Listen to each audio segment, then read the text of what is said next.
tonight's worst persons in the world.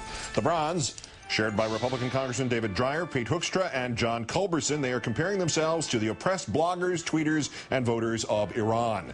Dreyer at a congressional hearing. I wonder if there isn't more freedom on the streets of Tehran right now than we're seeing here.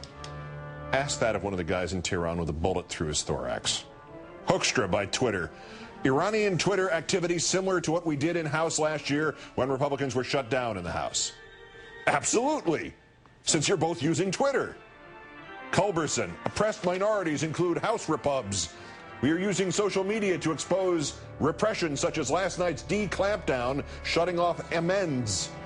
Honest to God, boys, this oppressed minority crap, this martyrdom stuff is not only childish and delusional and embarrassing, but it is an insult to real oppressed minorities in Iran and elsewhere. You know, the people who are getting shot at, not you Republican fat cats whose suffering consists of having to get the second, fourth, and sixth best parking spaces instead of the first, third, and fifth. The runner-up, Newt Gingrich, his latest column full of delusions and self-congratulations includes his nugget from history that he hopes will guide us through these perilous times.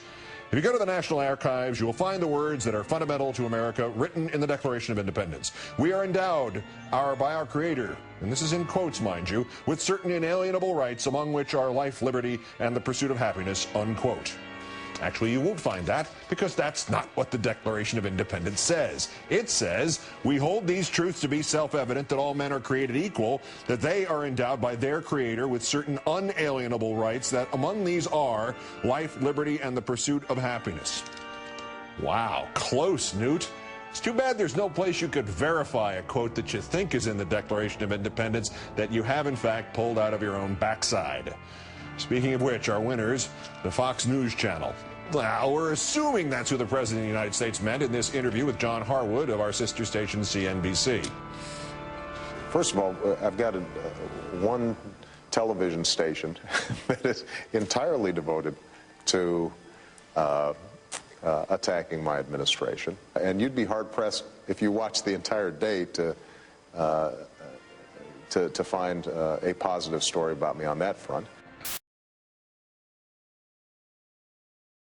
And now we have what some are reading as a suggestion that somebody knock off Obama. Well, both we could. Well, you know, talk about how you really feel. But do you really? You know, Mr. President, you could just call them by one of their many pseudonyms: Fixed News, Fox Noise, Cluster Fox. Over their two Fox News channel, there was no doubt to whom the president was referencing. Morning, noon, and night. Morning. Look, we're just balancing things out. When you watch the other channels, the news channels, it's all, you know, you don't hear a lot of the criticism. There's one network that is devoted to absolutely being his cheerleader. That is mindless crap.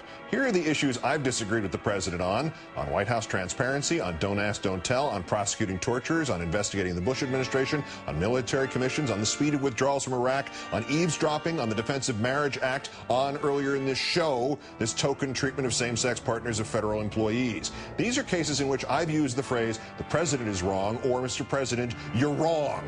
And that's just my show, to say nothing of Rachel's or Chris's or Ed's or the daytime programming, which as late as Monday had that buffoon John Ziegler on just before he staged a massive protest of David Letterman that drew 40 people in New York, a smaller crowd than waits in line here for the guy selling shish kebab from a cart.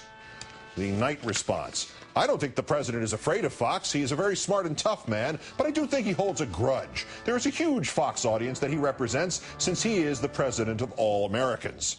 Well, it's good that you recognize that, since such a disturbing percentage of the Fox audience will not concede that this is, in fact, the case. Fox News, which is not only a political entity, but probably more of a political entity than is the Republican National Committee right now, only it's fraudulently disguised as some sort of news organization. Fox News foments the beliefs that Barack Obama was not born in this country, or if he was, somehow he attained the White House improperly, or if he actually got there properly, he shouldn't get to stay there. And with ever-increasing irrationality, Fox no longer bothers to separate the legitimate means by which he will someday leave there and the illegitimate ones. It is propaganda and bullying and fear-mongering dressed up to look not merely like news, not merely like the truth, but like the only truth. Maybe that's why Obama would not use the name of the organization.